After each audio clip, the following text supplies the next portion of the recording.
I remember the exact moment I realized this dinner would decide everything. The door hadn't even closed behind me yet. The air inside the house felt heavier than it should have, thick with polished wood, expensive perfume, and a silence that carried judgment like a second language. I stepped forward in my worn flats, holding my small handbag a little too tightly, and felt their eyes land on me, measuring, weighing, dismissing. I didn't need to look up to know what they were seeing.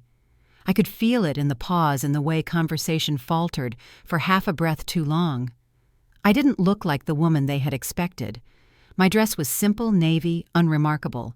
My hair was pulled back neatly, nothing dramatic, nothing designed to impress.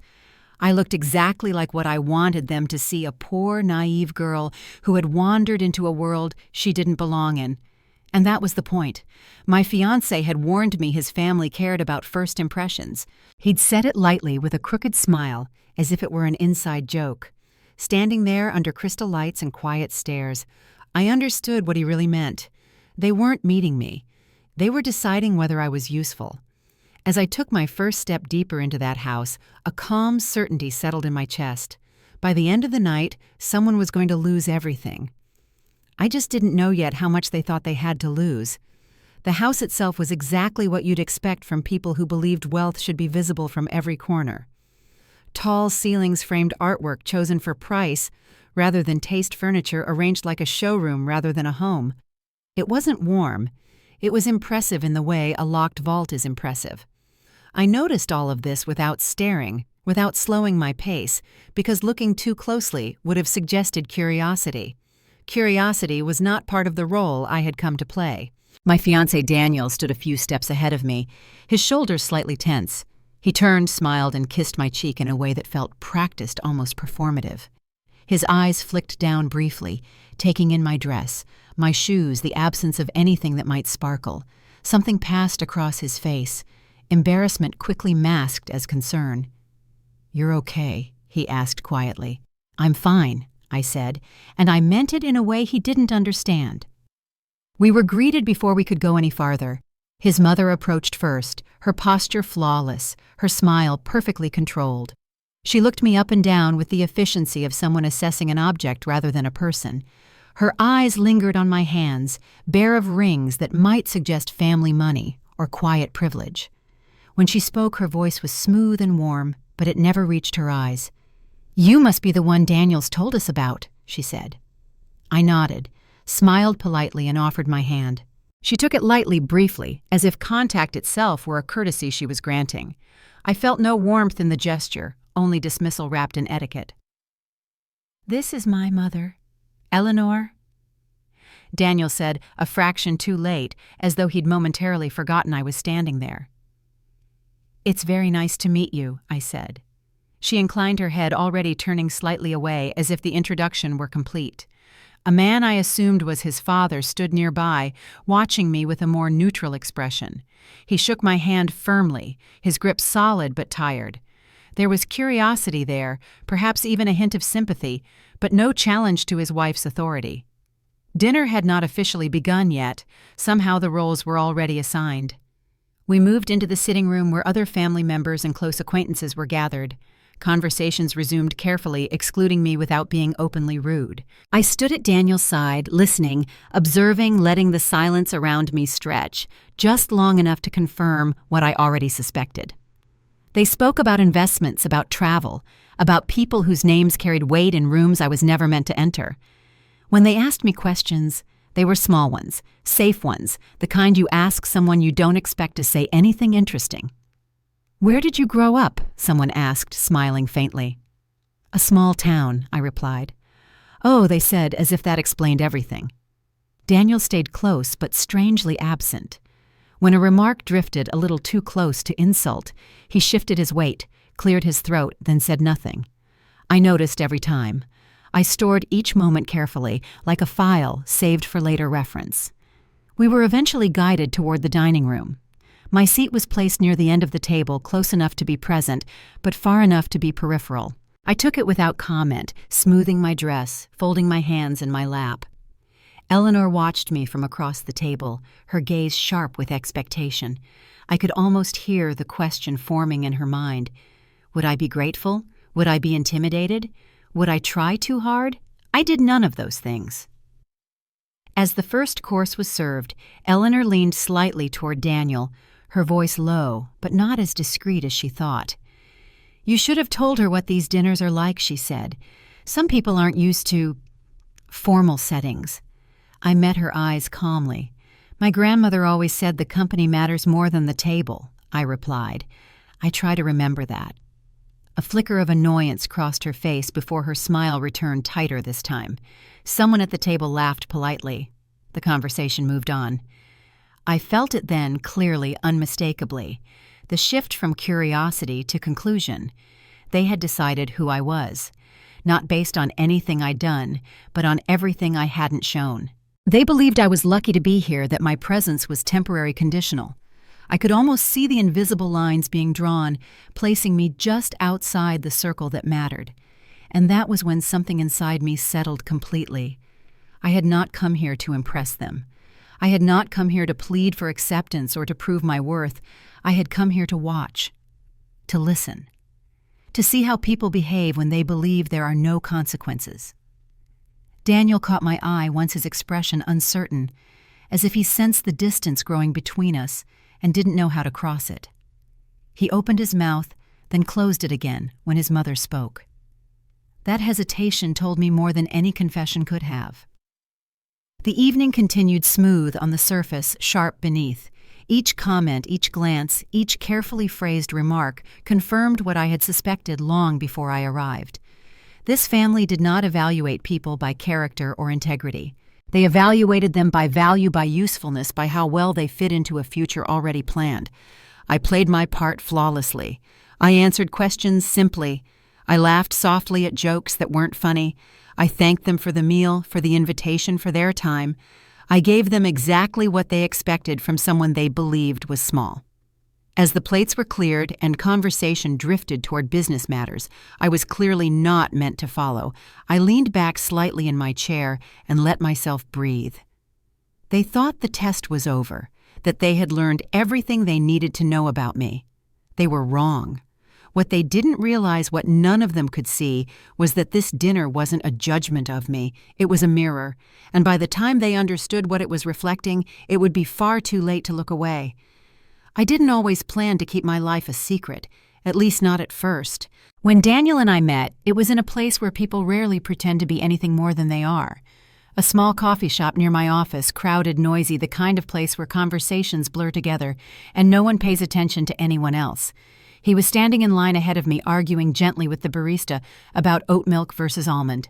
I smiled despite myself. He noticed, turned, and smiled back. That was it. No sparks. No dramatic moment, just two strangers sharing a quiet joke in a forgettable place. We talked while waiting for our drinks, about work, about how terrible the traffic had been that morning, about nothing important. When he asked what I did, I said I worked in tech. That was the truth. When he asked what exactly I did, I told him I supported a larger team. Also the truth. He nodded satisfied and didn't ask anything else. That should have been my first clue. Over the next few weeks, we kept meeting. Coffee turned into dinners. Dinners turned into weekends. Daniel was attentive, charming in an effortless way, generous with his time. He talked about his family often, about how close they were, how much they valued tradition and loyalty. He said they could be intimidating, but that they meant well. I listened and asked questions, but I noticed something curious. He never asked much about me, not in any meaningful way. He knew where I lived. He knew I drove an old car. He knew I preferred simple restaurants to expensive ones. Somewhere along the way, he had decided what all of that meant. And I let him. It wasn't manipulation. It wasn't a test. At least not then. It was caution. I learned a long time ago that power attracts the wrong kind of attention. That money changes the way people listen to you, the way they treat you, the way they imagine what they're entitled to. I had worked hard to build a life that felt quiet, contained mine. I liked being able to walk into a room without expectations attached to my name, so I didn't correct Daniel when he assumed I rented instead of owned. I didn't clarify when he joked about my modest tech paycheck. I smiled and changed the subject. It wasn't lying, it was omission, and omission felt safer. What Daniel never knew was that my life ran on an entirely different scale than the one he imagined. I wasn't just supporting a team. I was leading critical systems that millions of people depended on every day. I sat in meetings where decisions moved markets, where delays cost companies fortunes. My income wasn't something I thought about often, but when I did, it was in terms of freedom. Freedom to choose, freedom to leave, freedom to never stay where I wasn't respected. I lived simply because I wanted to, not because I had to. I wore clothes that didn't draw attention. I drove a car that blended into traffic. My life was intentionally unremarkable on the surface, and that was exactly how I liked it. Daniel never asked for details, and over time I began to understand why. He liked feeling needed. He liked being the more established one, the guide, the reassurance. He liked the idea that I was impressed by his world, by his family, by the life he could offer. It wasn't malicious. It was comfortable. For him. And for a while, I let that comfort exist. But comfort has a way of revealing priorities. The first time I noticed it clearly was during a conversation about the future. We were sitting on his couch talking about nothing in particular when he mentioned how important it was to his parents that he marry well. He laughed as he said it, rolled his eyes, told me not to worry. But then he added, "They just want someone who fits." "Fits what I asked." He shrugged. "The family, the lifestyle." I watched him carefully as he said it. He didn't look at me. Not really. That night after I went home, I lay awake longer than usual, not because I was upset, but because something had shifted. I realized I didn't actually know where I stood in his future. I knew where he thought I stood, and those were not the same thing. From that point on, my silence became intentional. I stopped wondering whether I should correct his assumptions and started asking myself what those assumptions revealed. About him. About the people he came from. About the world he expected me to enter. When Daniel invited me to meet his family, he framed it as a milestone. He said they were important to him. He said their approval mattered. He warned me they could be critical, but insisted it came from a place of care. I listened, nodded, agreed. And somewhere between that conversation and the night I stepped through their front door, I made a decision. I would let them see exactly what they expected. Not a version of me stripped down or exaggerated. Just a version of me without armor, without credentials, without anything that might command respect by default.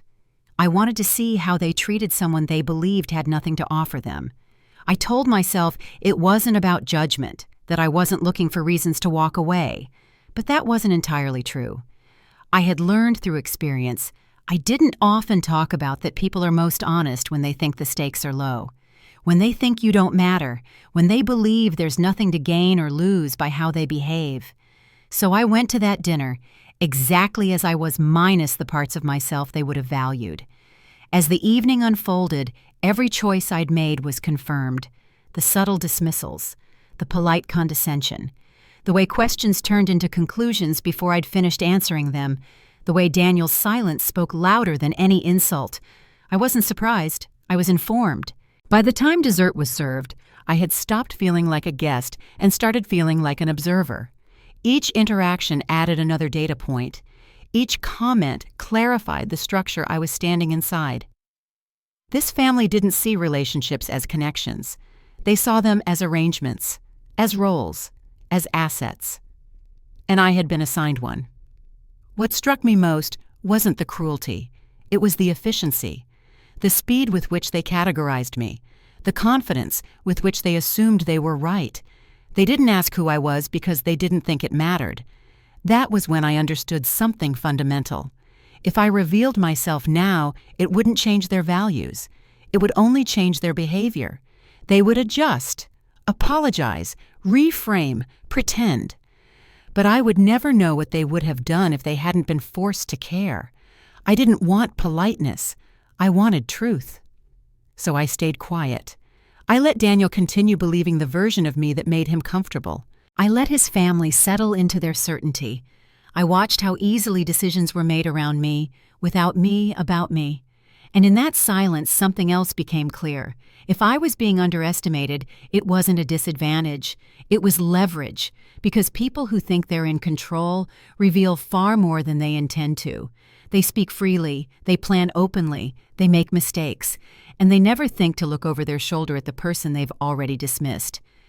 As dinner ended and we stood to leave, Eleanor smiled at me again, that same tight smile from earlier, and said, "You seem very adaptable."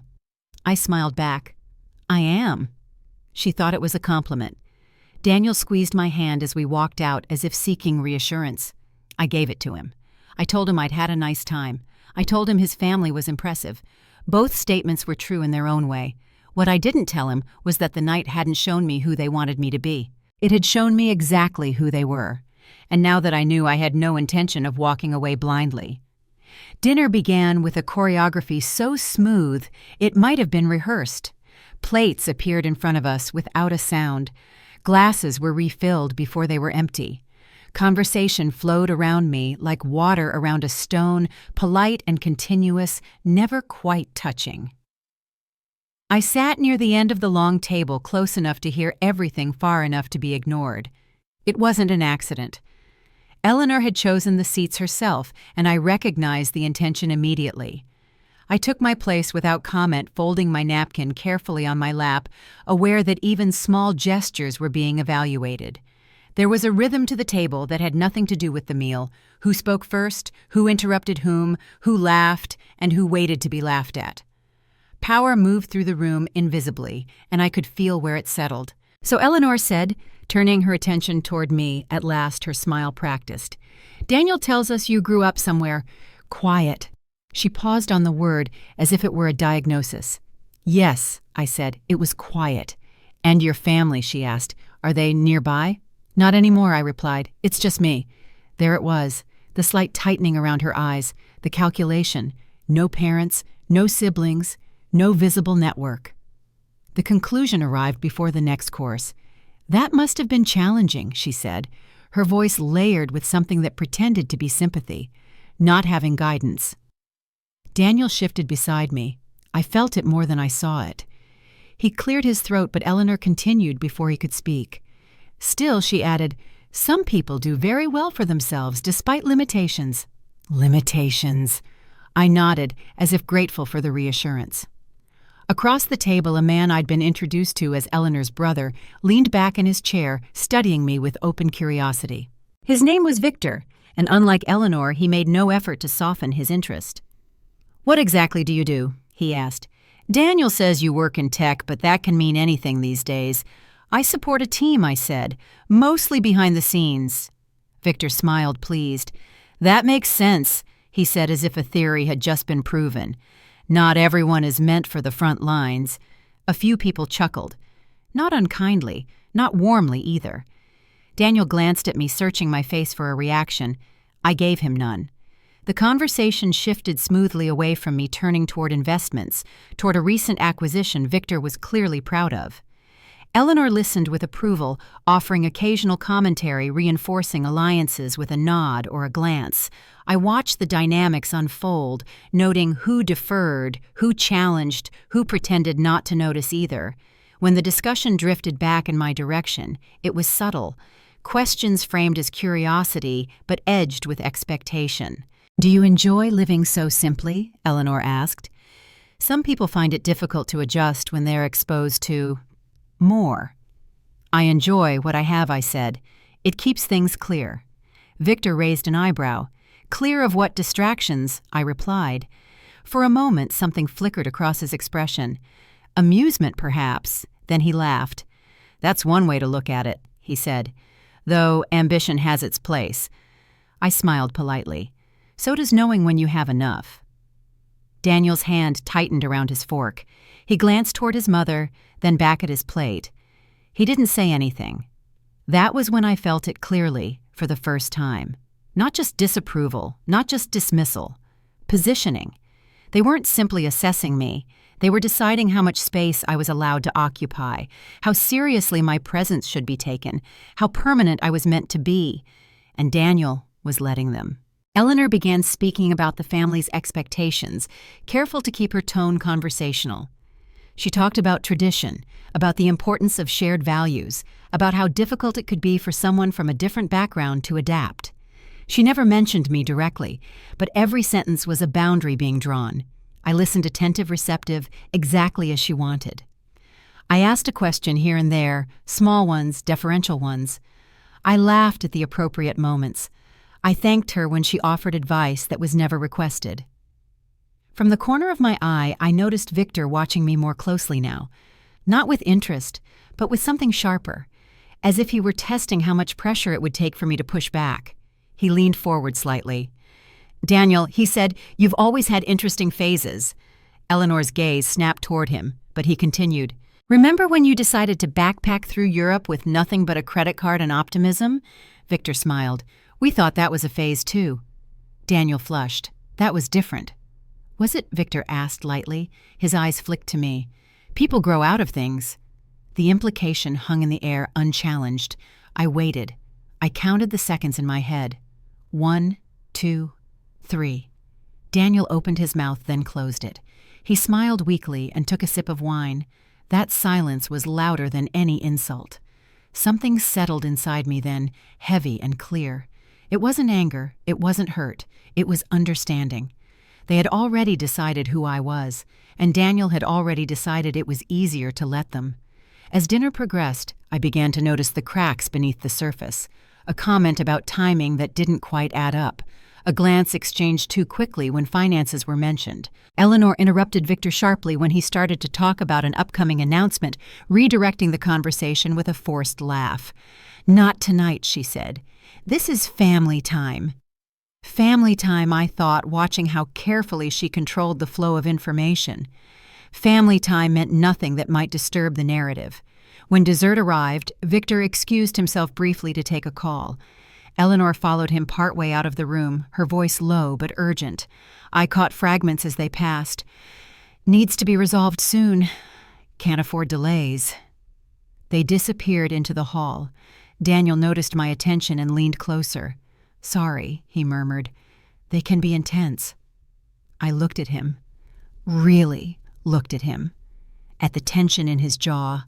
At the way his eyes kept darting toward the door his mother had just exited through. "It's fine," I said. "I understand." And I did. When Eleanor and Victor returned, their expressions were composed, but the mood had shifted. Something unspoken had entered the room, a sense of urgency masked as confidence, a problem contained for now. The rest of dinner passed quickly after that. Polite conversation, safe topics, no more questions directed at me. As we stood to leave, Eleanor touched my arm lightly, her grip firm beneath the courtesy. "You did very well tonight," she said. "You're adaptable. That's important." "Thank you," I replied. Daniel thanked his parents' promise to call, assured them we'd see them again soon. The words sounded rehearsed. In the car, the silence stretched between us. Street lights passed in slow intervals, illuminating Daniel's face in fragments. "They didn't mean anything by it," he said finally. "They just worry." "I know," I said. He relaxed slightly, reassured by my lack of confrontation. He reached for my hand and I let him take it. But my mind was already elsewhere. I replayed the evening in precise detail. The seating, the questions, the jokes that weren't jokes. The silence when it mattered most. The hurried conversation Eleanor had cut short. The sense of something being managed, hidden, delayed. This wasn't just a family protective of their son. This was a system. And I had just been placed into it, neatly categorized and quietly minimized. As we pulled into my driveway, Daniel leaned over and kissed my cheek. "You were great," he said. "Really." I smiled. "Thank you." He drove away moments later, convinced the night had gone exactly as expected. I stood alone for a moment, keys in hand, the quiet of the street pressing in around me. I wasn't shaken. I wasn't surprised. I felt something far more dangerous than either. Clarity. They had shown me who they were without realizing it. They had revealed their hierarchy, their fears, their assumptions, and Daniel had revealed where he stood when tested. First impressions, I thought, really never lie, and now that I knew my place in their world, I could decide what to do with it. By the time we met again, the role had already been written for me. It revealed itself not in anything anyone said outright, but in the way conversations bent around me. Eleanor no longer asked questions. She offered guidance, suggestions wrapped in concern, advice delivered as generosity. It was subtle, efficient, and unmistakable. I wasn't being evaluated anymore. I had been categorized. At brunch the following weekend, she poured my coffee herself and smiled as if we shared an understanding. "You'll find it easier if you don't try to keep up with everyone," she said lightly. "Our world can be overwhelming at first," I'm sure I said. She nodded satisfied and moved on. The message had landed. Know your place. Stay within it. Daniel watched the exchange with a familiar tension, the one I'd begun to recognize as his default response to conflict. He opened his mouth, hesitated, then asked his father about a golf tournament instead. The moment passed. It always did. The family gatherings continued small and frequent, as if proximity alone might smooth the edges of whatever discomfort I represented. Dinners at restaurants chosen for reputation rather than food. A gallery opening where no one discussed the art. A fundraiser where donations were announced louder than the cause. Each time I was introduced with a careful brevity, my presence acknowledged but not explored. "This is Daniel's girlfriend," Eleanor would say. Sometimes she added my name, sometimes she didn't. I played along. I asked polite questions. I listened more than I spoke. I let assumptions harden without resistance. It wasn't difficult. I had learned long ago that silence used correctly unsettles people far more than protest. It wasn't long before the testing began. It started small. Eleanor asked if I would mind helping her organize seating cards for an upcoming event, a task framed as inclusion but designed to observe. I agreed immediately, grateful I was told for the opportunity to be useful. She watched me closely as I worked, noting my posture, my deference, the way I accepted instruction without comment. "You're very adaptable," she said again, the word now clearly a label rather than a compliment. At another gathering, Victor handed me his empty glass without asking, already turning away as if my compliance were assumed. I took it, returned moments later with a refill, and thanked him for the chance to help. He laughed amused and glanced at Eleanor. Something passed between them. Approval, Daniel noticed. I saw it in the way his shoulders stiffened, in the way his eyes flicked to me and then away. He said nothing. He never did. The more accommodating I appeared, the more comfortable they became. Comfort breeds carelessness. Conversations grew looser, jokes sharper, boundaries thinner. They spoke freely around me now, confident I wouldn't understand the implications, or worse, that I wouldn't matter even if I did. It was during one of these moments that I began to understand how thoroughly my role had been decided. We were seated in Eleanor's living room coffee cups, balanced on delicate tables that looked like they'd never been used for anything substantial. Victor was there, as was a woman named Marlene, who seemed to occupy a permanent space just outside the family, close enough to benefit, distant enough to avoid responsibility. She watched me with open curiosity, her interest unfiltered by politeness. "Daniel always did have a soft spot," she said suddenly, her eyes on me. "He likes projects."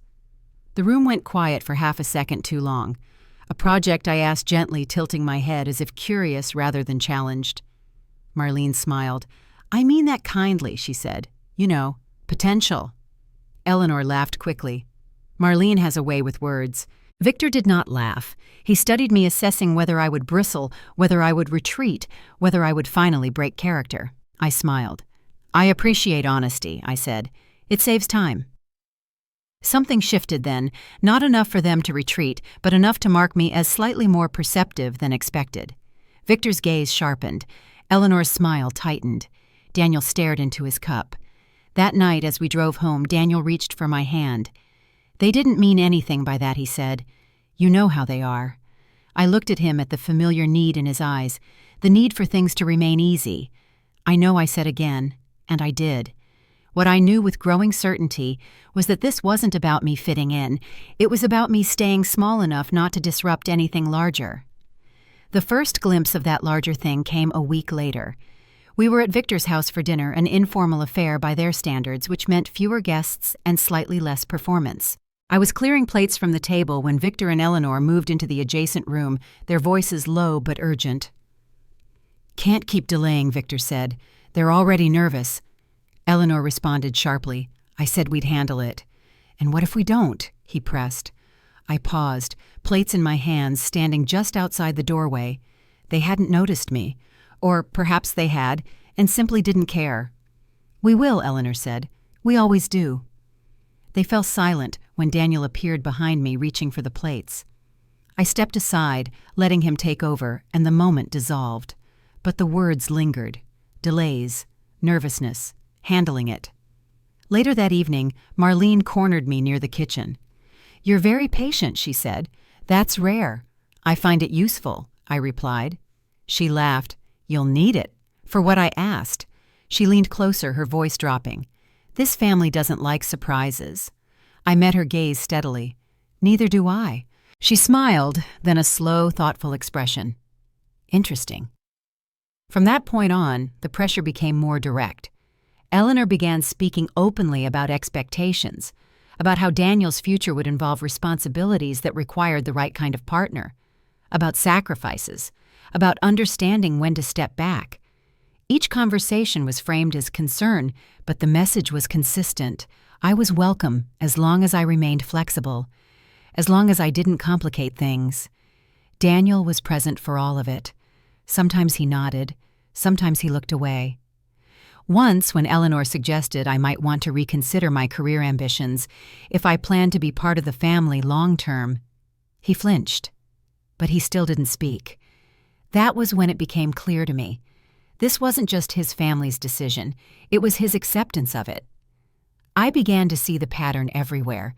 Invitations extended to me only when my presence was convenient, information shared selectively, plans discussed in my vicinity but never with me. I was being positioned not included, shaped to fit a space designed to limit my impact, and beneath it all there was urgency. A quiet, persistent strain that didn't align with their confidence. Tight smiles, abrupt changes of topic, Eleanor's constant need to control the narrative. They were running out of something. Time, perhaps. Leverage. Options. Whatever it was, they believed I was part of the solution, or at least part of the cover. That night, lying awake beside Daniel, I stared at the ceiling and made a decision as calmly as I'd made any other in my life. If this was the role they had assigned me, I would accept it. I would be accommodating, adaptable, patient. I would listen. I would observe. I would let them believe they had succeeded in placing me exactly where they wanted, because people reveal far more when they think the outcome is settled. Daniel shifted beside me, murmuring something unintelligible in his sleep. I watched him for a long moment, wondering if he understood the machinery he was part of, or if he had simply learned to move with it. Either way, it no longer mattered. They had chosen who I was allowed to be in their world. Now it was my turn to decide what that role would cost them.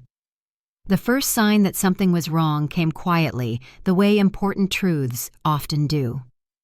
Daniel started coming home later than usual.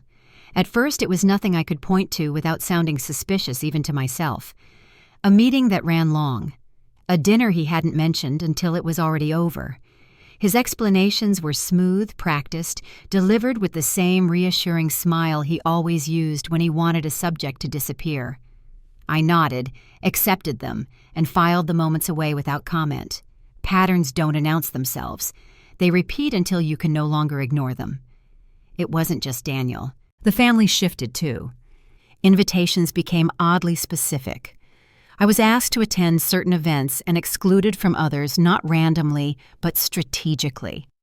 There were dinners where I was very much expected to be present, seated beside Daniel like a symbol, and there were gatherings where Eleanor would smile apologetically and say, "This one is more complicated.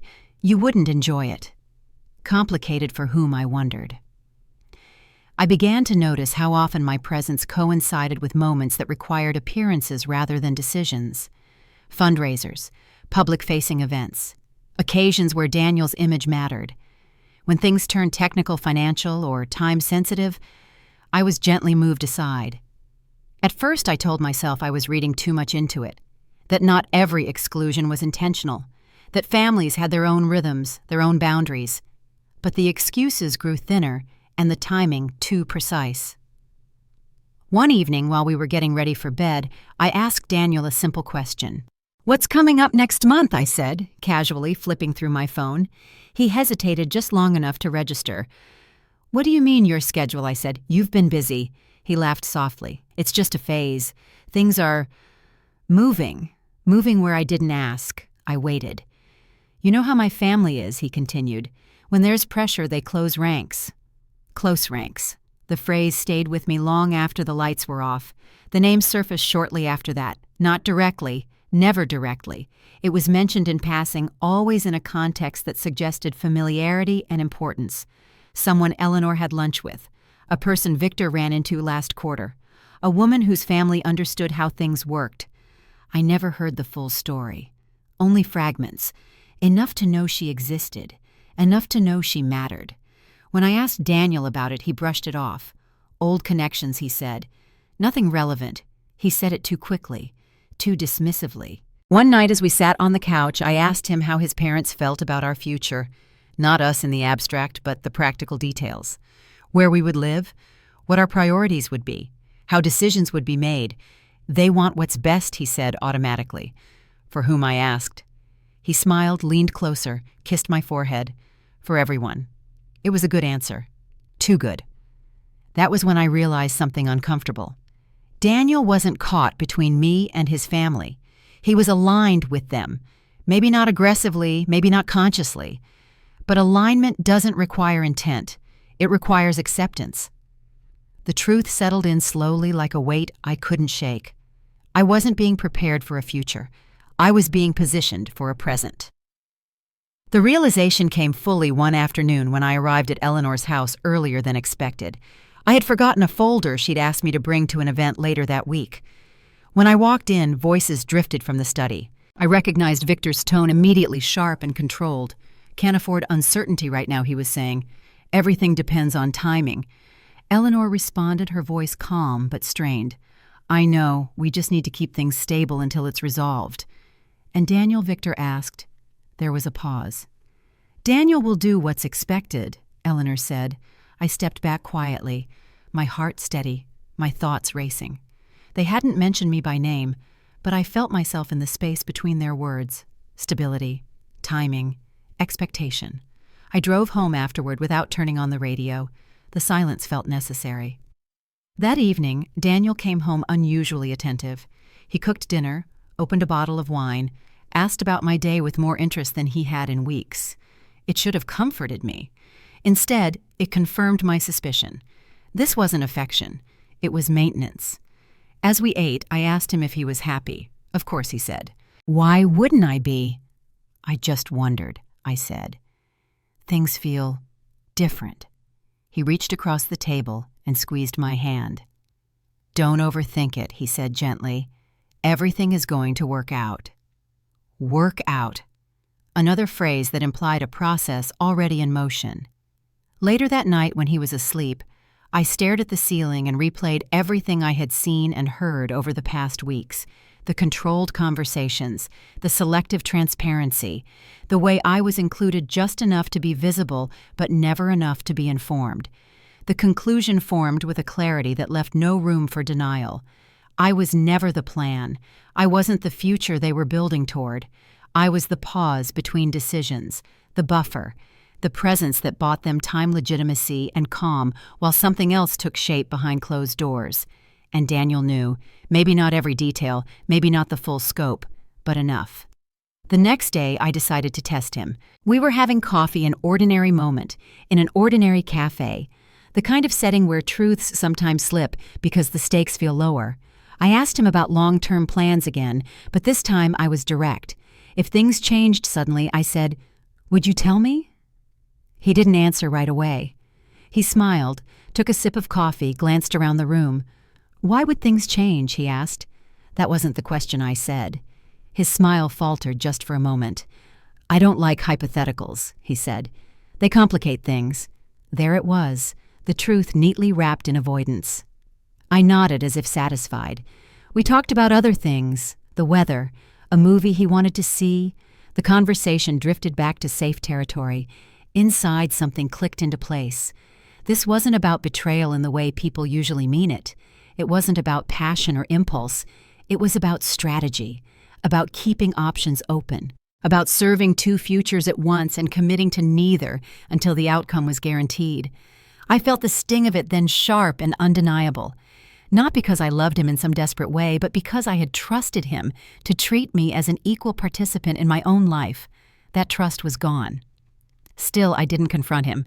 I didn't accuse. I didn't withdraw. I did something far more dangerous. I stayed.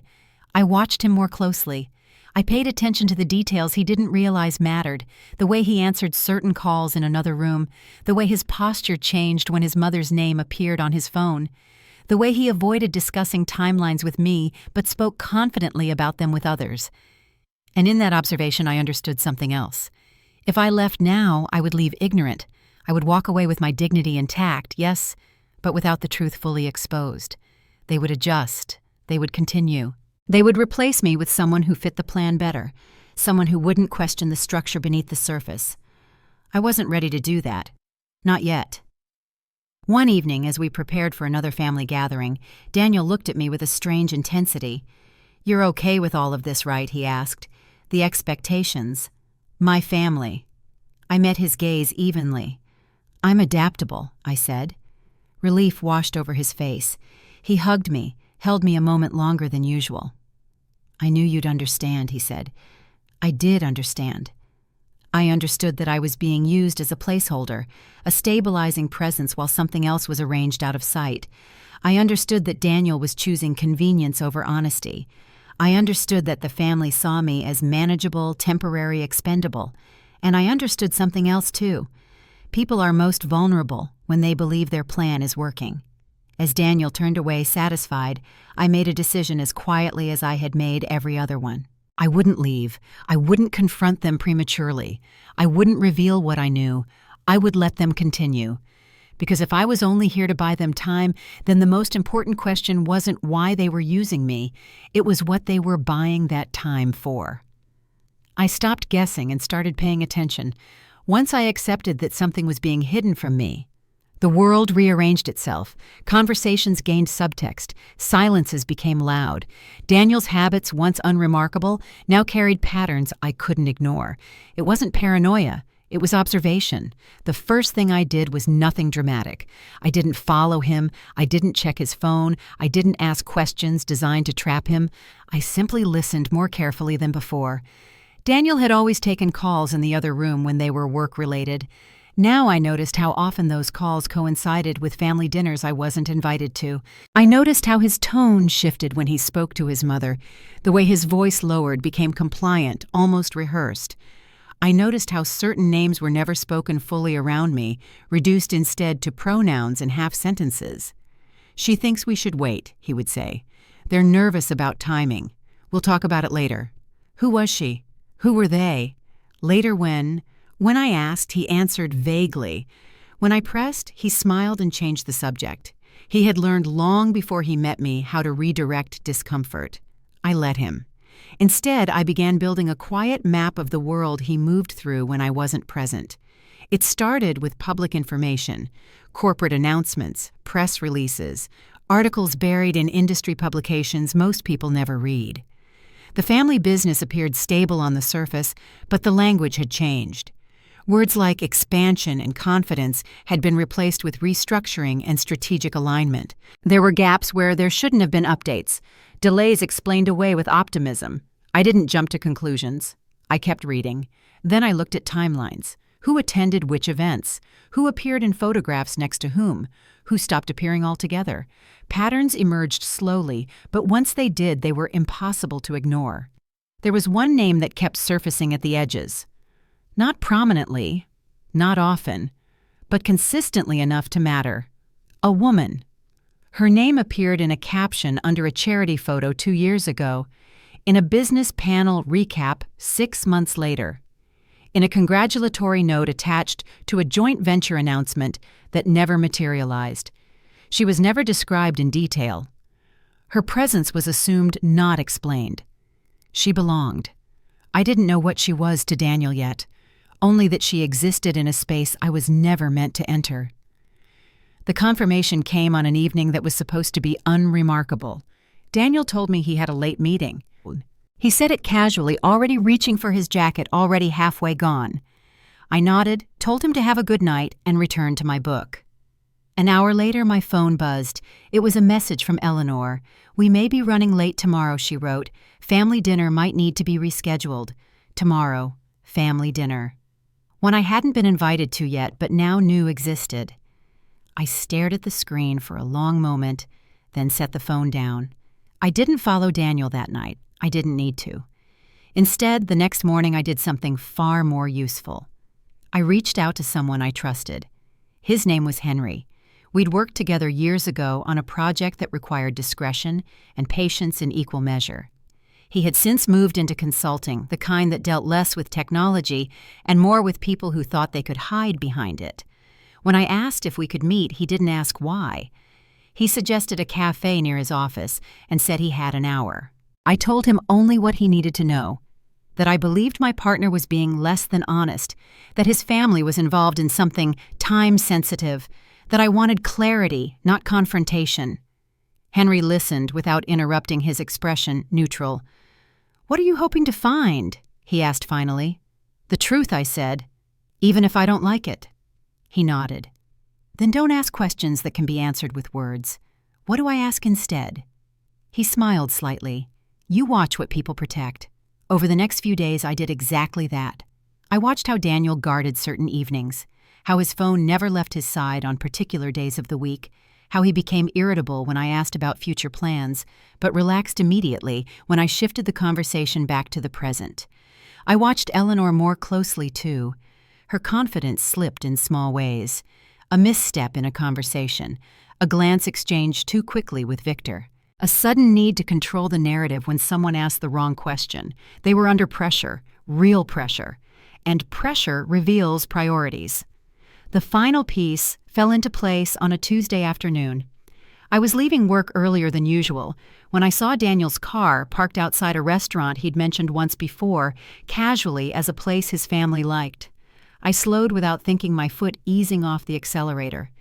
Through the window, I saw him seated at a corner table. He wasn't alone.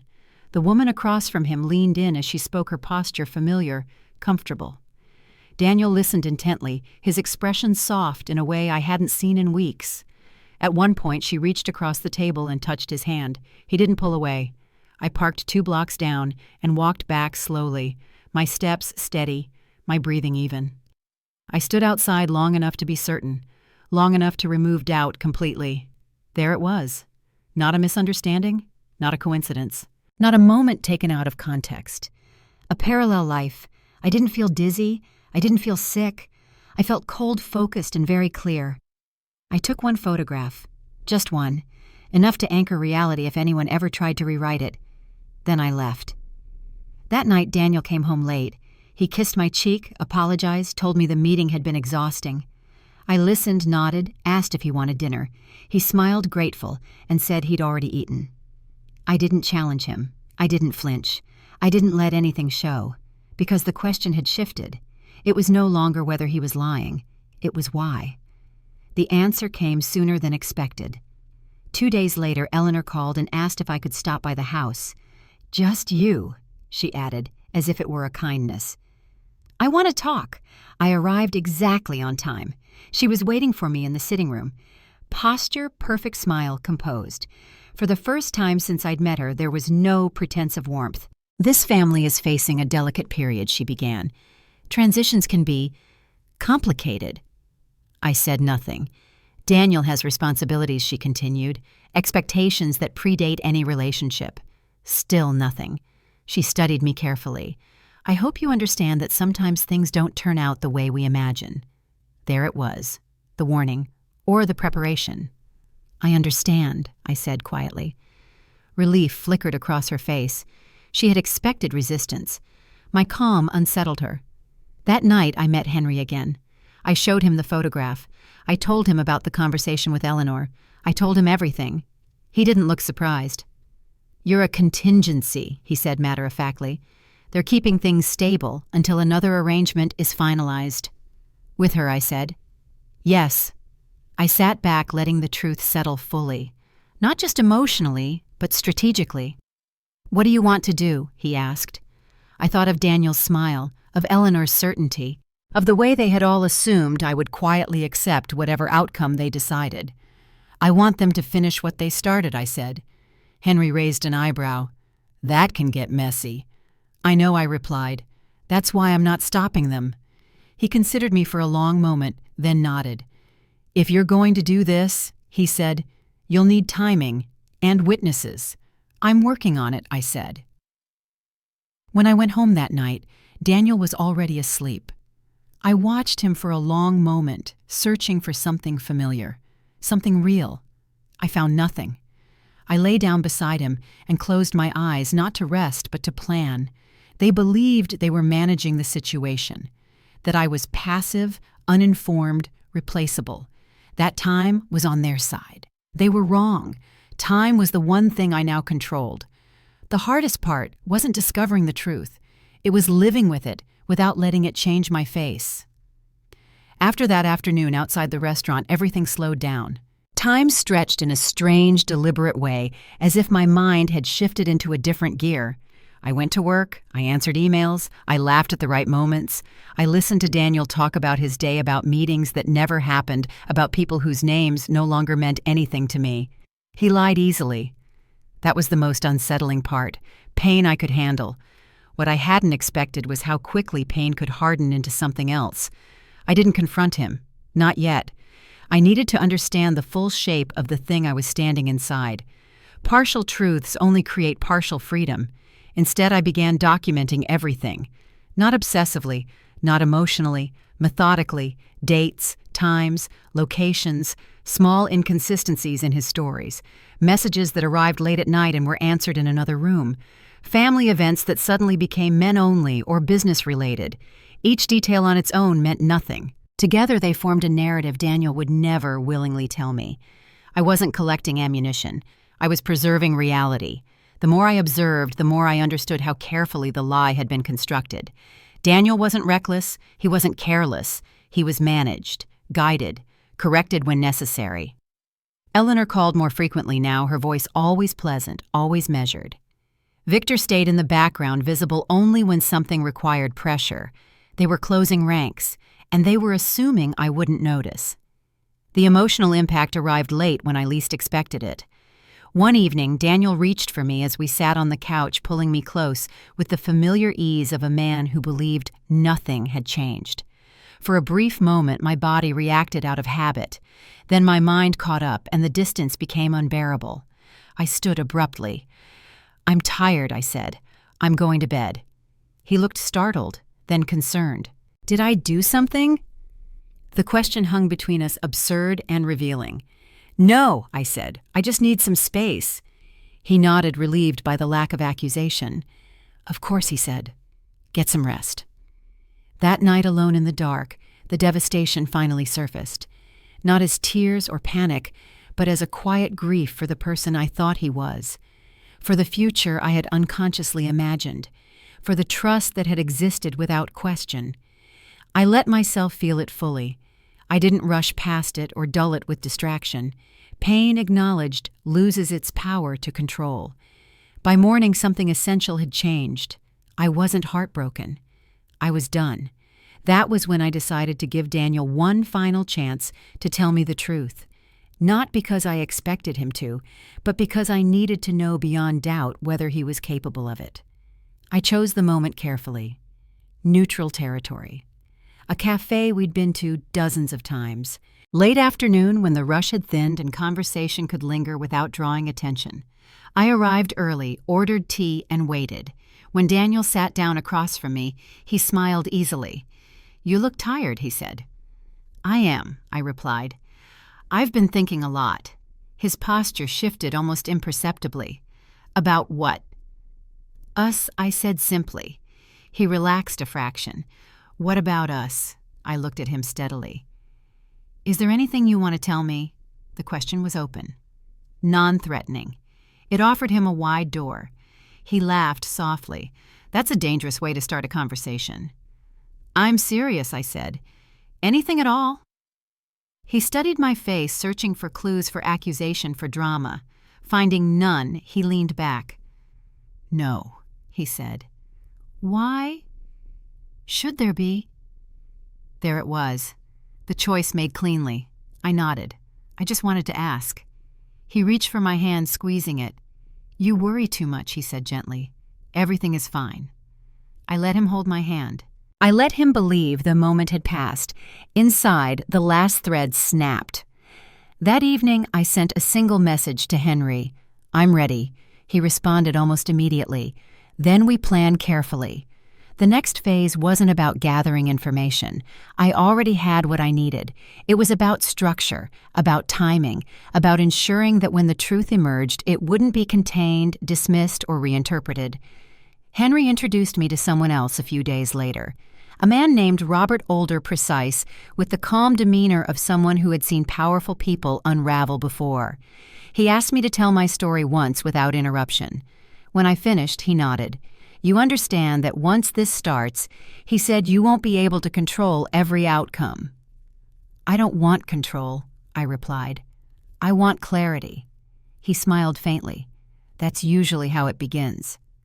Together, we identified the pressure points, public events where image mattered more than discretion, partnerships that relied on perception as much as performance, people who believed they were untouchable because no one had ever challenged them openly.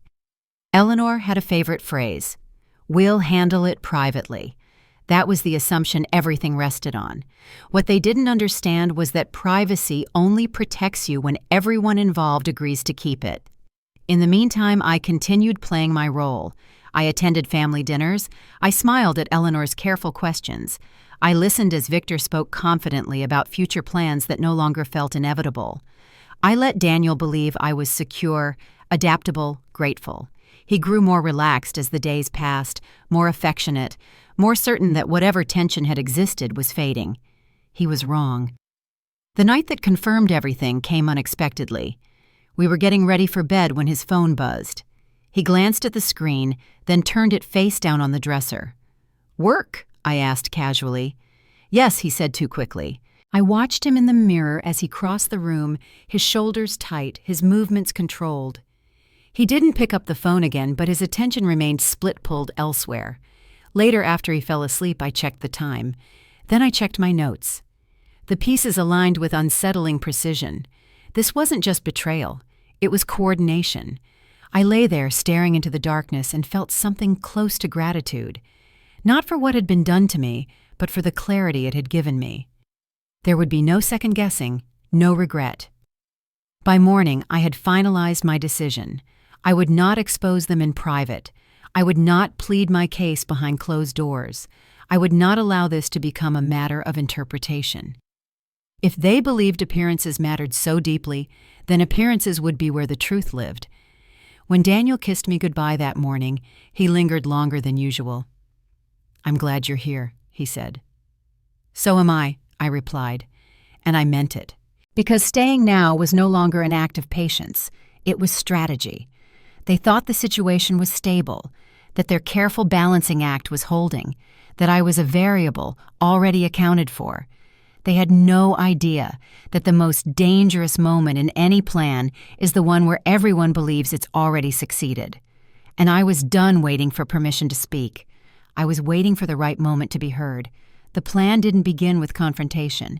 It began with silent structure and patience. I had learned long ago that power doesn't announce itself. It positions itself, quietly, precisely. While everyone else is busy reacting, power prepares. Henry and Robert worked in parallel lanes, never overlapping more than necessary. Discretion mattered. The fewer people who knew the full picture, the fewer chances there were for interference. I provided facts, dates, documents, patterns. They translated those into leverage. What surprised me most wasn't how quickly things moved once we started. It was how long the cracks had already been there. The family business had been running on confidence and reputation for years. Deals built on handshakes, partnerships sustained by trust rather than transparency. That kind of structure looks strong from the outside, but it's fragile underneath. One well-placed truth can bring the whole thing down, and truths I was learning had a way of finding daylight. My role during this phase was simple. Remain unchanged. I went to work every day, I answered emails. I met deadlines. I came home and asked Daniel how his day had been. I listened to him complain about stress, about pressure, about expectations. He never fully explained. I nodded. I offered sympathy. I did everything a supportive partner would do. He began to relax completely.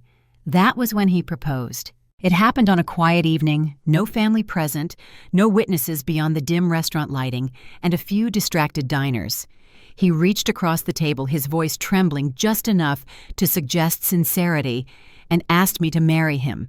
For a moment the world narrowed to a single brutal choice. I could say no. I could end it cleanly. I could walk away and leave the rest to chance. Or I could say yes. I thought of Eleanor's confidence, of Victor's assumptions, of the careful machinery they had built around Daniel's life. I thought of the woman in the restaurant, the parallel future being negotiated without my consent. I thought of the lie Daniel had chosen when given the chance to tell the truth. I smiled. Yes, I said. Relief flooded his face. He slid the ring onto my finger with shaking hands, kissed me, laughed softly, as if he'd been holding his breath for weeks. I played my part perfectly. The engagement changed everything and nothing. Eleanor called the next morning, her voice bright with satisfaction. "I knew you were sensible," she said. "This will make things much easier. Easier for whom she didn't specify. Plans accelerated, dates were set, venues discussed, guest lists drafted with ruthless efficiency. The engagement wasn't about celebration. It was about optics. Daniel was suddenly everywhere he needed to be, at events, at meetings, at dinners that mattered. I was included just enough to be visible, just enough to validate the story they wanted to tell. Henry called it the consolidation phase. "They think they've won," he said. "That's when people stop being careful." He was right. The engagement party became the centerpiece. Not a small gathering, not intimate, public, strategic, invitations sent to partners, investors, industry figures. Eleanor insisted on hosting it herself. "It needs to reflect the family properly," she said.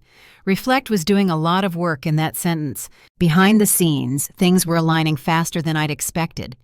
Robert secured confirmation that several key attendees would be present. Not out of loyalty, but curiosity. Rumors had already begun to circulate, quiet questions about delays, about restructuring. People sensed something was off. They just didn't know what yet. I made one more call of my own, not to confront, not to threaten, to inform. The conversation was brief, professional, factual. No emotion, no accusation. Just enough context to ensure the right person would be paying attention at the right moment. When I hung up, my hands were steady. At home, Daniel was glowing. He talked about the future with an enthusiasm that bordered on manic. Houses, travel. Once everything settles, he said over and over as if repeating it might make it true. I listened. I smiled. I asked questions that revealed nothing. One evening as we sat going over engagement details, he looked at me with a seriousness I hadn't seen before. "You're really okay with all this, right?" he asked. "My family, the expectations." I met his gaze evenly. I wouldn't have said yes if I wasn't. He exhaled, tension draining from his shoulders. "I knew you'd understand," he said. "You always do." That night after he fell asleep, I stood in the bathroom and looked at the ring on my finger. It was expensive enough to impress, but not enough to tell the whole story. Much like the man who had given it to me. I didn't feel anger. I felt resolve. The days leading up to the party passed quickly. Eleanor became more controlling, if that was possible. She dictated seating arrangements, approved menus, revised guest lists. She rehearsed conversations aloud, testing phrases for maximum effect. I watched, attentive and agreeable, letting her believe she was shaping everything. Victor slipped once. We were alone briefly in the hallway when he said, "You're good for Daniel." The compliment felt calculated. "Good how I asked." "Grounding," he said. "Stabilizing." I nodded. "I try." He studied me for a moment longer than necessary. "Just remember," he added quietly, "not everything is about you." I smiled. "I'm well aware." Something passed across his face. Suspicion, maybe, or discomfort. But the moment was gone as soon as it appeared. The night before the party, Daniel was restless. He paced the apartment, checked his phone repeatedly, snapped at small inconveniences. At one point he stopped and looked at me as if seeing me for the first time. "Tomorrow's a big day," he said. "Yes," I agreed. "You're sure you're ready?" I met his eyes. I've never been more prepared. He smiled satisfied and went back to pacing.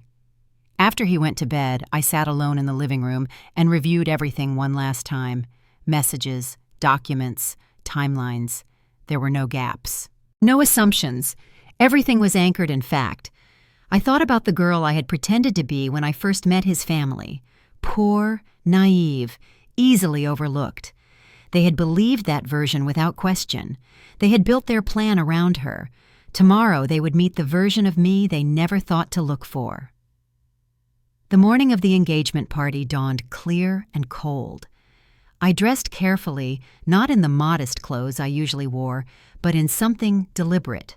Not flashy, not excessive, just unmistakable to those who understood. Daniel watched me from the doorway, surprise flickering across his face. "You look different," he said. I smiled. "Do I?" He nodded slowly, uncertain. "In a good way." We drove to Eleanor's house in silence.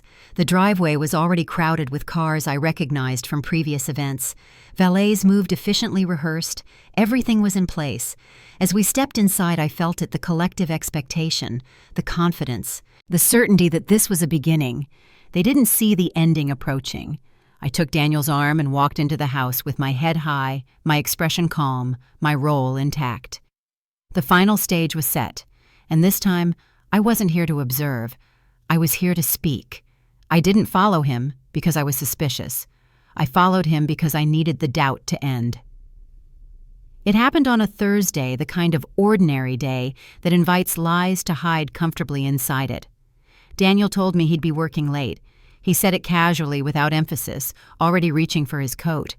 I nodded, asked if he wanted leftovers saved, and kissed him goodbye.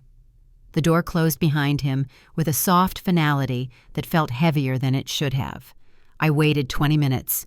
Then I picked up my keys. I didn't rush. I didn't feel frantic. My movements were precise, almost calm, as if my body had already accepted what my mind was still catching up to. I drove a familiar route, keeping enough distance to avoid attention far enough back to blend into traffic. He didn't look back. He never did. Daniel parked outside a restaurant I recognized instantly. Not because we'd been there together, but because it had appeared too often in family conversations. The kind of place Eleanor liked. Discreet, expensive, designed for privacy without isolation. I parked across the street and waited. Through the window, I saw him at a corner table. His posture was relaxed in a way I hadn't seen in weeks. Then she arrived. She didn't hesitate.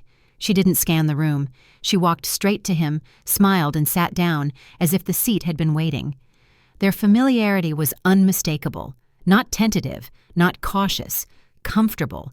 I watched as they talked, as he leaned in, as she laughed and touched his arm, as the distance between them dissolved without effort.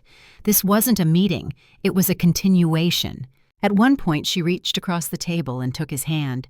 He didn't pull away. He squeezed back. Something inside me went very still. I took out my phone and took one photograph. Just one. Clear enough to remove interpretation. Clear enough to anchor truth. Then I left. I didn't cry in the car. I didn't scream or shake. I drove home in silence, my thoughts orderly, my breathing steady. Pain came later. What I felt in that moment was something else entirely. Confirmation. Daniel came home late that night. He kissed my cheek, apologized, told me the meeting had run long.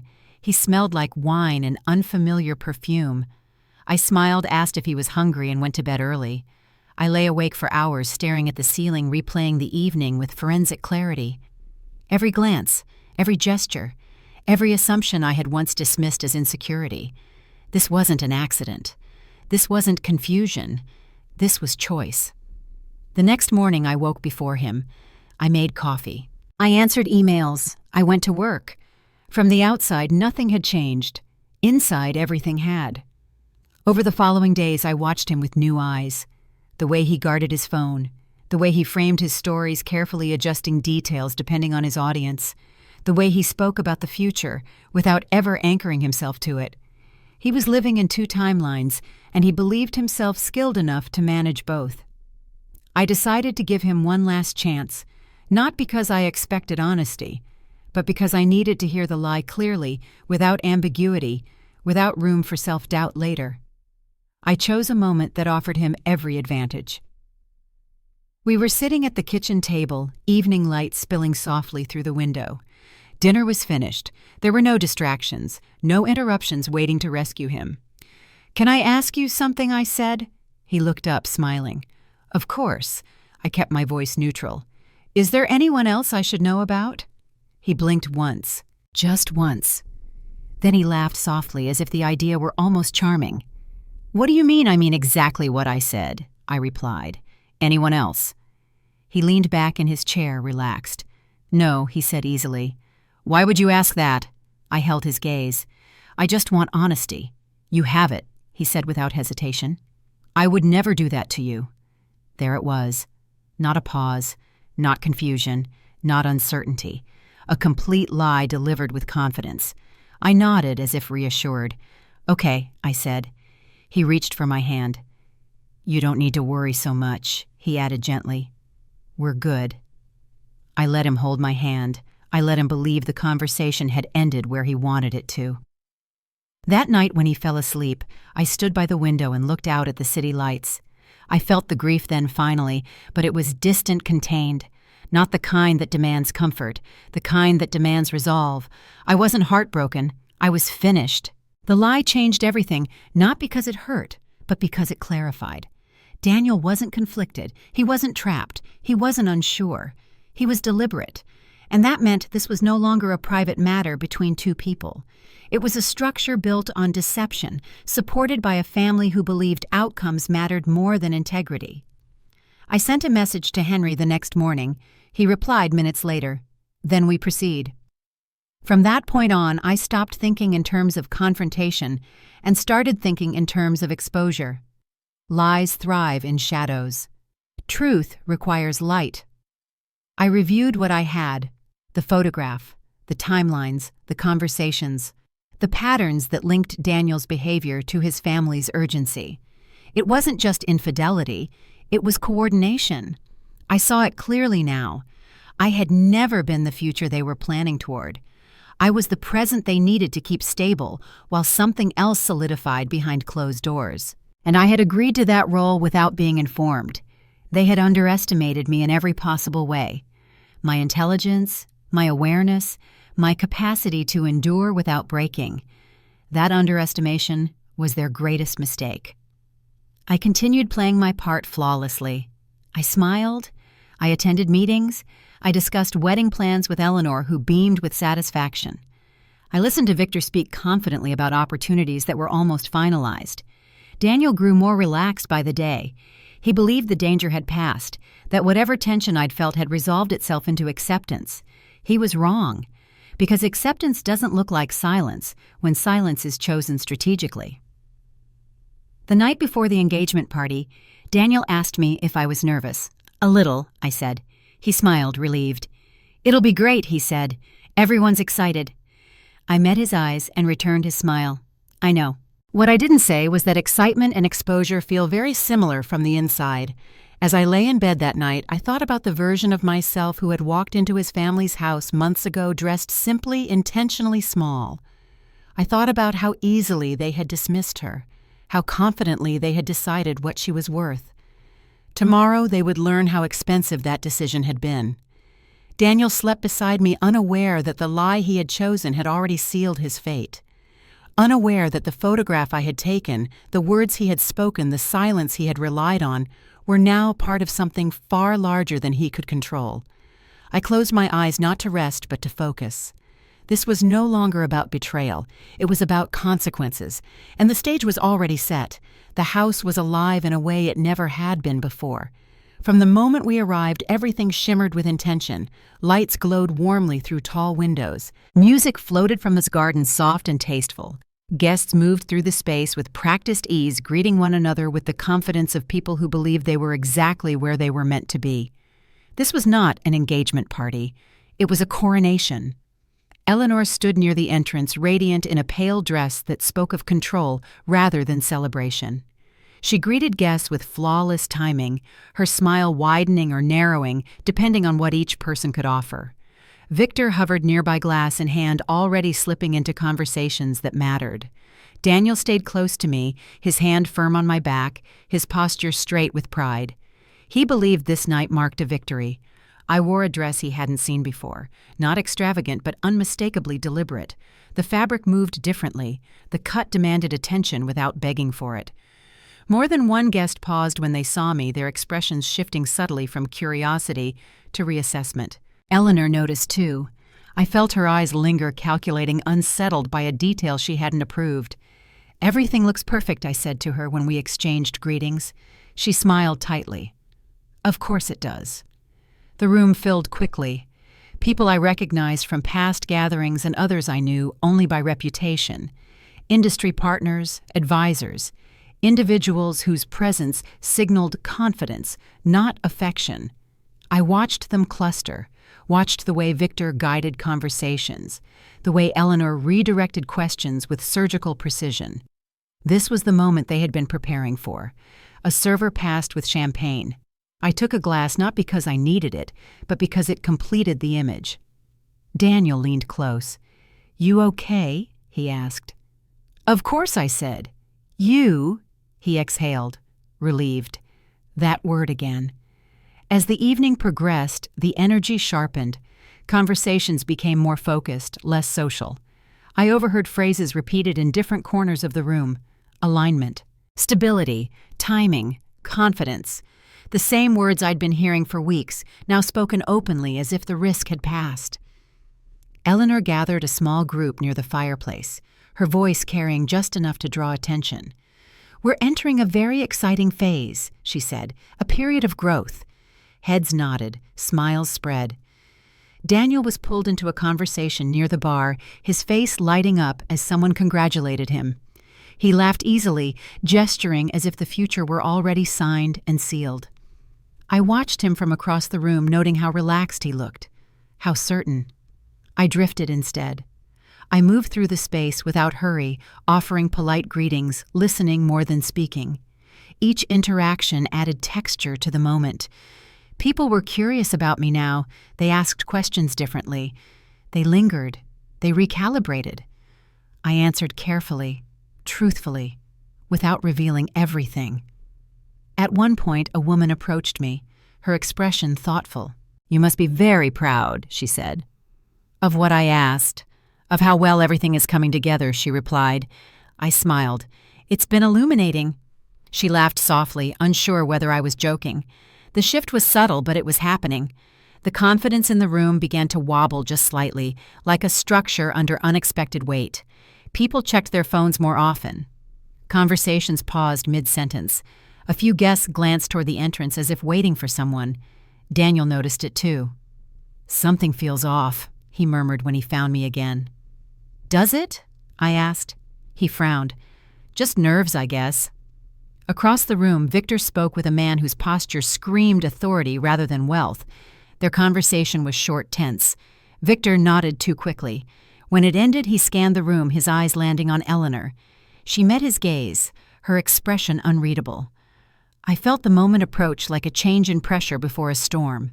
Eleanor tapped her glass, gently calling the room to attention. The music softened. Conversations faded. Smiles reset. "I'd like to say a few words," she announced. Applause followed, enthusiastic but measured. This was expected. She spoke of family, of tradition, of the importance of unity during times of transition. She thanked guests for their support, for their confidence. She praised Daniel, her voice thick with pride, and spoke warmly of me, her future daughter-in-law, her phrasing carefully chosen. The room responded exactly as she intended. Then she gestured to Daniel, inviting him forward. He took the space gladly, his expression open, his confidence absolute. He spoke about commitment, about shared values, about how grateful he was for the guidance of his family and the support of everyone present. I watched him closely. This was the man who had looked me in the eye and lied without hesitation, the man who believed this moment belonged to him. When he finished, applause erupted. Eleanor beamed, and now she said smoothly, I think it's only right that we hear from the woman who has captured my son's heart. Her eyes met mine. The smile she offered was tight, expectant. Every head turned. For a fraction of a second, I considered the ease of refusal.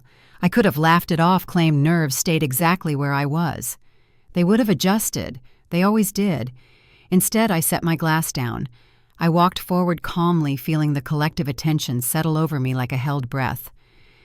Daniel looked surprised, then pleased. He reached for my hand as I stepped beside him. Eleanor handed me the microphone. "Say whatever you like," she whispered. "Keep it light." I met her eyes and smiled. The room was silent now, not the comfortable silence of anticipation, but the sharper kind that comes before realization. "I want to thank everyone for being here tonight," I began. My voice carried easily, steady, and clear. "This evening has been revealing." A few people chuckled politely. When I first met Daniel's family, I continued, I made a choice. I decided not to present myself in any particular way. I wanted to see how I would be treated without assumptions of advantage. Eleanor's smile flickered. "I learned a great deal," I said, "about expectations, about appearances, about what matters when people believe the outcome is already decided." The room shifted. A ripple of unease moved through the crowd. Daniel glanced at me, confusion creeping into his expression. "I also learned something else," I said, "that silence is often mistaken for agreement." Victor's jaw tightened. "I've spent the last several weeks listening," I continued, "observing, understanding the structure beneath the surface." Eleanor took a step forward, her voice sharp. "This isn't the time," I raised a hand gently. She stopped. "I think it is," I said calmly. I turned back to the room. "This evening was meant to mark a beginning," I said. "But it's also important to acknowledge what came before it. The decisions made, the conversations held out of sight." Gasps rippled through the crowd. Daniel stared at me now, his face pale. "What are you doing?" he whispered. I looked at him. "Telling the truth," I said. I described the meeting at the restaurant, the photograph, the lie. Not with anger, not with drama, just facts placed carefully one after the other. I watched the room react in waves: shock, confusion, recognition. I described the alignment between personal betrayal and strategic necessity, the way my presence had been used to stabilize a narrative while another future was quietly arranged. The silence was absolute. Eleanor found her voice. "This is inappropriate," she said sharply. "You're confused." "No," I replied. "I'm informed." Victor stepped forward, his tone urgent. "We can discuss this privately." "I'm done with private discussions," I said. I reached into my pocket and placed my phone on the podium, the image visible to those closest. "This isn't about humiliation," I said. "It's about accuracy." I turned to Daniel one last time. "You had the chance to be honest," I said. "You chose not to be." His mouth opened closed. No words came. I removed the ring from my finger and placed it beside the phone. "This engagement ends here," I said. The room erupted into sound, voices overlapping, questions shouted. Eleanor's composure shattered as she demanded explanations. Victor argued with someone near the front. Guests began stepping back, creating space where certainty had once stood. I handed the microphone back, stepped away from the podium, and walked toward the exit. No one stopped me. Behind me, the illusion collapsed. And for the first time all evening, the silence I left behind belonged entirely to them. The room did not explode the way people imagine these moments do. It fractured. Sound returned in uneven bursts, chairs scraping, voices overlapping, someone laughing too loudly out of shock. The certainty that had filled the space minutes earlier collapsed into confusion, and confusion turned quickly into fear. I stood just outside the circle of it, watching, as control slipped from hands that had never considered losing it. Eleanor reached for the microphone again, her fingers shaking despite the rigidity of her posture. "There's been a misunderstanding," she said sharply, her voice pitched to command authority. "This is not the place for personal matters." Several people turned to look at her, then at Daniel, then back at me. Authority only works when people still believe in it.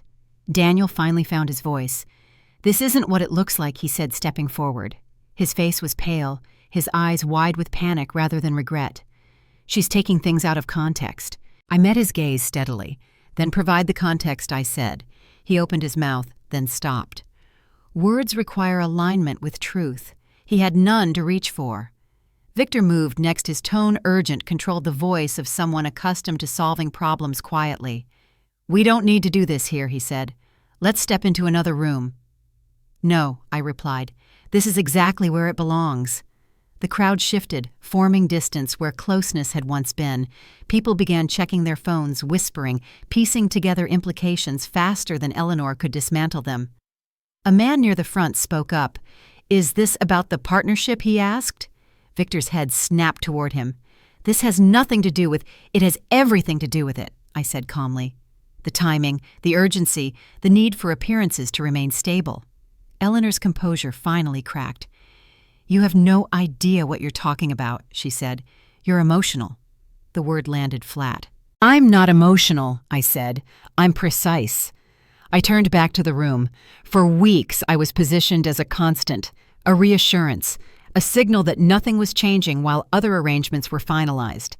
I was never consulted. I was never informed. I was expected to remain silent. Murmurs spread sharper now. People understood what they were hearing. Not a lover's dispute, a structural lie. Daniel stepped closer, lowering his voice as if intimacy could still save him. Please, he said. We can talk about this. I gave you that chance, I replied. You chose to lie. He flinched as if struck. From the back of the room, a voice cut through the noise. Calm, measured, familiar. I can confirm the timeline. Heads turned.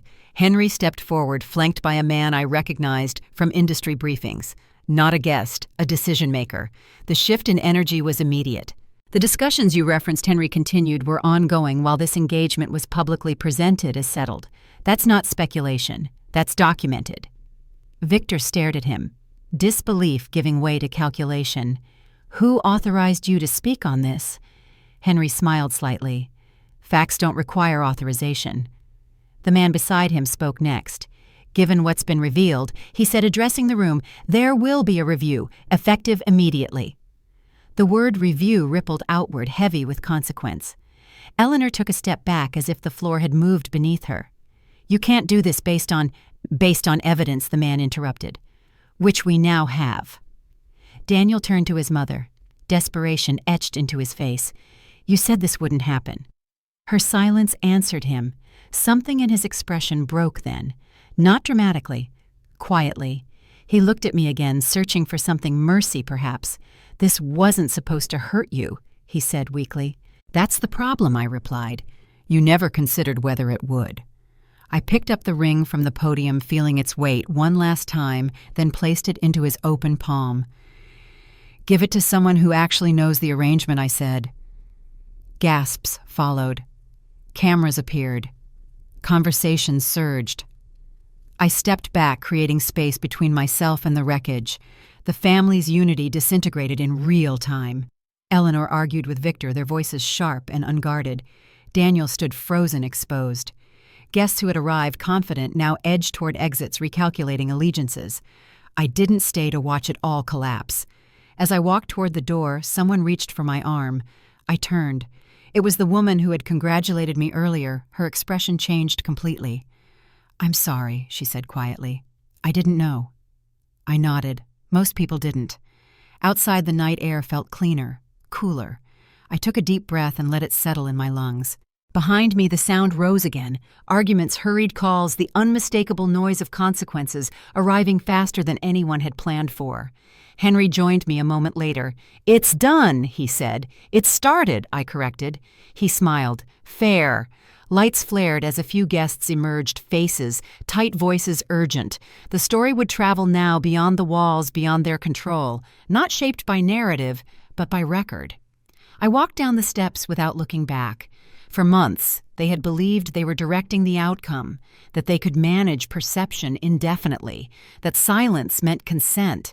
They had underestimated the cost of that assumption. As I reached the end of the driveway, my phone buzzed. A message from Daniel. Just my name. I deleted it without opening. What remained behind me was not revenge. It was exposure. And exposure, once it happens, cannot be negotiated away. I got into my car and drove off, leaving the noise, the lights, the illusion of control shrinking in my rearview mirror. For the first time since I had met them, I felt nothing but clarity. The truth had been spoken where it could not be contained, and everything after this would unfold without me. I woke up the next morning to a silence that felt earned. No buzzing phone, no urgent messages, no sense that something was about to demand my attention. The city outside my window moved the way it always had, cars passing people, heading to work, a dog barking somewhere down the block. Life indifferent and steady. For the first time in weeks, I let myself stay still. I made coffee and drank it slowly at the kitchen table, watching steam rise from the mug. The ring was gone from my hand and the skin beneath felt strangely light, not empty, unburdened. I didn't replay the night in my head. I didn't need to. What mattered had already happened. Everything else would sort itself out. By mid-morning, the consequences began to surface, not dramatically, but efficiently. An email from an unfamiliar address referenced recent disclosures in a temporary pause. A second message followed, more formal, more careful. A meeting postponed, a partnership under review, language tightened, certainty vanished. I closed my laptop and went for a walk. As I moved through the neighborhood, I thought about how close I had come to accepting a life that wasn't mine. Not because I lacked strength, but because I had been willing to give people the benefit of the doubt. Trust, I realized, isn't weakness, but withholding truth to preserve convenience is. My phone buzzed once as I crossed the street. Daniel. I didn't open the message. I didn't need to read it to know its shape. Explanation. Regret. A request to talk. He would say he was under pressure, that he never meant for things to go that far, that his family had complicated everything. All of that might even be true. None of it mattered. Honesty offered after exposure is not honesty. It's damage control. I deleted the message and kept walking. Later that afternoon, Henry called. His voice was calm, professional. The review is moving quickly, he said. Faster than they expected. I figured I replied. There's talk of internal restructuring, he continued, and distancing, publicly. I leaned against a railing and looked out over the river. That was always going to happen. He paused. Do you feel okay? I considered the question. Really considered it. Yes, I said. I do. We ended the call, and I went home. That evening, I returned to my normal routine. I cooked a simple meal. I changed into comfortable clothes. I sat by the window and watched the city lights come on, one by one. There was no sense of victory in it. No triumph. Just alignment. I hadn't won anything. I had removed myself from something that was never built to hold me. In the days that followed, fragments of the fallout reached me whether I wanted them to or not. A headline that didn't mention my name, but echoed my words. A mutual acquaintance who reached out, hesitant, apologetic. A rumor that moved faster than facts, reshaping itself as it traveled. I stayed out of it. That choice surprised some people. They expected satisfaction, celebration, a final statement. What they didn't understand was that I had already said everything that mattered. I thought about Eleanor then, about the certainty with which she had managed people and outcomes, about the way she had mistaken control for strength. I thought about Victor, about the systems he trusted because they had never failed him before, and about Daniel, who had believed he could stand in the middle of two truths without choosing either. They hadn't fallen because I pushed them. They fell because the structure they relied on couldn't support the weight of daylight. A week later, another message arrived from Daniel. Longer this time, carefully written. He said he needed closure, that he wanted to understand, that he missed me. I read it once. Then I closed my phone and set it down. Closure isn't something another person can give you. It's something you take when you stop asking questions that don't matter anymore. I went back to work fully that Monday. Meetings, deadlines, decisions. The parts of my life that had always been real and solid welcomed me back without comment. No one asked me to explain where I'd been. No one needed reassurance. That was when I understood something quietly profound. I hadn't returned to my life. I had never left it. What I walked away from wasn't love or family or opportunity. It was an illusion that required my silence to survive, an arrangement that depended on my smallness. Walking away wasn't weakness, it was clarity. The truth is, I didn't pretend to be poor because I was ashamed of what I had. I pretended because I wanted to see what remained when everything impressive was stripped away. I wanted to know how people behave when they believe you can't help them. Now I knew. Power doesn't always announce itself with wealth or status. Sometimes it's quiet.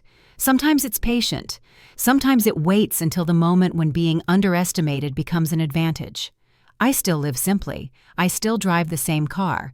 I still choose a life that feels grounded and mine. Not because I have to, but because I know exactly who I am without any of it. And that knowledge is expensive. If this story resonated with you, if you've ever been underestimated, dismissed, or asked to stay silent so others could stay comfortable, I'd love to hear from you. Share your thoughts in the comments. Your experiences matter more than you think. If you want to hear more stories about quiet strength, hidden power, and what happens when people finally choose themselves, stay with me. Subscribe, like, and keep this space for conversations that don't need to shout to be heard. Some stories end with revenge. This one ends with self-respect, and that in the end is everything.